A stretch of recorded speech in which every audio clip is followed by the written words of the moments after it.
अमरीकी सदर Donald Trump ने कहा है कि वेनेजुएला अपने तेल की फरोख्त से हासिल होने वाली रकम से सिर्फ अमरीकी सामान खरीदेगा। सदर ट्रंप ने सोशल मीडिया पर जारी पैगाम में कहा कि अमरीकी सामान में ज़रूरी मसनूआत, अद्वियात, तिब्बी आलात, बिजली, कारखाने और तवानाई की सहूलियात बेहतर बनाने के आलात शामिल होंगे। सदर ट्रंप ने लिखा कि वेनेजुएला ने अमरीका को अपने अहम तरीन तजारती शराकतदार के तौर पर मुंतखब किया, जो कि अक्लमंदाना इंतखाब के साथ साथ वेनेजुएला और अमरीका दोनों के अवाम के लिए बहुत अच्छा है। उधर अमरीकी नायब सदर JD वेंस ने कहा कि वेनेजुएला उसी सूरत में अपना तेल बेच सकेगा अगर ये अमरीकी मफादात में हो। नायब सदर का कहना था कि वेनेजुएला अमरीकी कौमी मफादात को पूरा नहीं कर सकता तो उसे तेल बेचने की इजाज़त नहीं।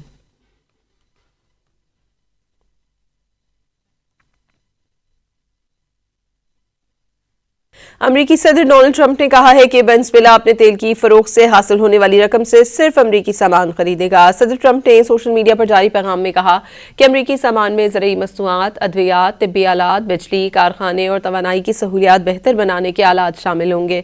सदर ट्रंप ने लिखा कि वेनेजुएला ने अमरीका को अपने अहम तरीन तजारती शराकतदार के तौर पर मुंतखब किया, जो कि अक्लमंदाना इंतखाब के साथ साथ वेनेजुएला और अमरीका दोनों के अवाम के लिए बहुत अच्छा है। उधर अमरीकी नायब सदर JD वेंस ने कहा कि वेनेजुएला उसी सूरत में अपना तेल बेच सकेगा अगर ये अमरीकी मफादात में हो। नायब सदर का कहना था कि वेनेजुएला अमरीकी कौमी मफादात को पूरा नहीं कर सकता तो उसे तेल बेचने की इजाज़त नहीं।